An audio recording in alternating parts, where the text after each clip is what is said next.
Module 3. How to interact with people with dementia. Module 3 aims to give basic notions on how to approach and interact with a person with dementia. At the end of this module, you will know the different aspects to take into consideration when interacting with a person with dementia. You will also get some ideas on possible activities to do with a person with dementia. Learning contents include different topics. The importance to take into consideration the context in which interactions take place. Communication with people with dementia.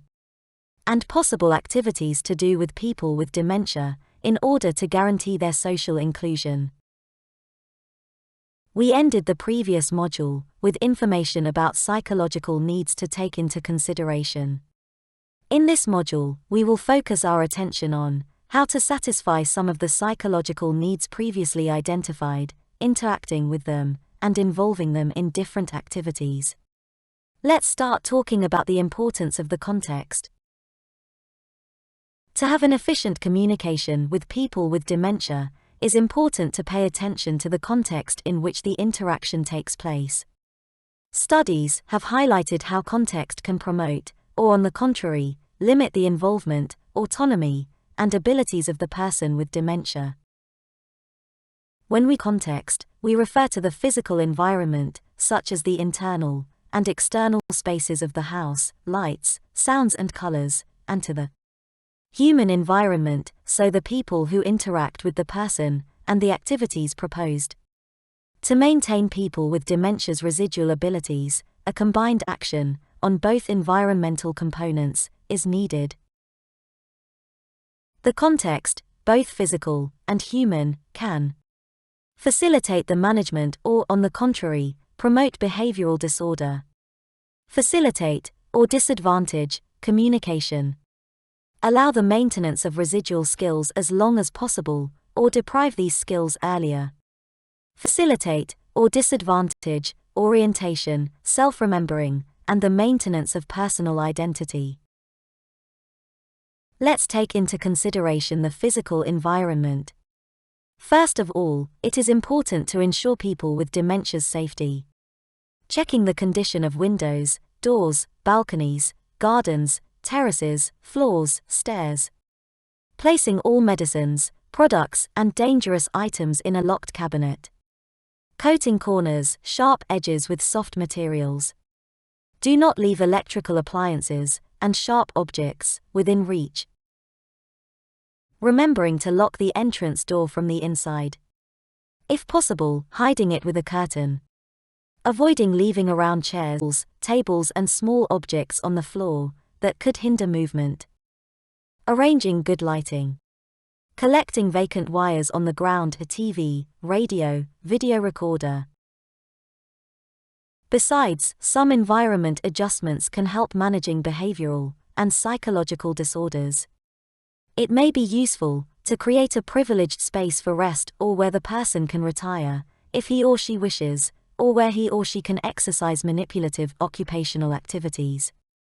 Creating a corner covered with soft materials, even simple pillows and/or mattresses, in which the person can relax.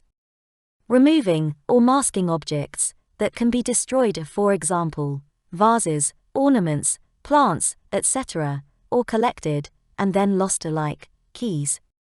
Removing or masking objects potentially source of illusory phenomena or hallucinations, as TV set, mirrors, reflective shiny surfaces, etc. Some environment adjustments can help maintaining residual cognitive and functional skills. Creating paths to facilitate reaching the bathroom from the bedroom. Making evident, by contrast, and/or by the placement in the visual field, all objects, aids still recognized and used, for example, masking the bidet, and evidence the toilet, placement of objects, still used, always in the same places, etc. Ensuring adequate lighting in all room to facilitate their use. Preparing materials for manipulative cognitive activities, commonly used objects, such as comb or non-toxic plasticine cutlery, and various construction materials. Some environment adjustments can help supporting space-time orientation. Arranging home furniture, functional to cognitive deficits. It can be useful to avoid frequent furniture changes. Using visual aids to aid orientation, such as drawings indicating a toilet on the bathroom door. Organizing the environment in a functional way, for daytime and nighttime orientation, for example, placing the bed near the bathroom, if the person is still able to use it, but gets lost along the way. Hanging clocks and calendars with large numbers. Marking the room with an object hooked near the door. Leaving the bathroom door open, with the light on, so the bathroom will always be visible. It is important that the environment include personal identity elements. So, maintaining furnishings still identified by the person, especially when they still have an emotional value, such as photos and grandson's drawings.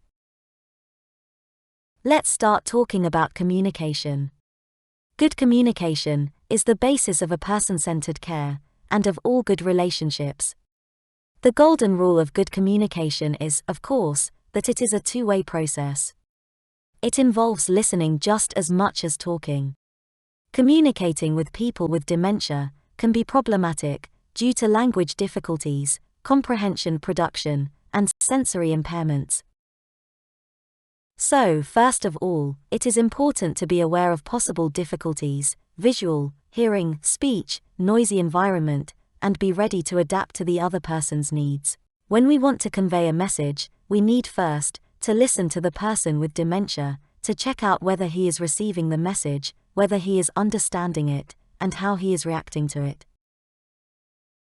When we interact with a person with dementia, may be useful to make sure that the attention is captured by the interlocutor, through eye contact, touching the person's hand.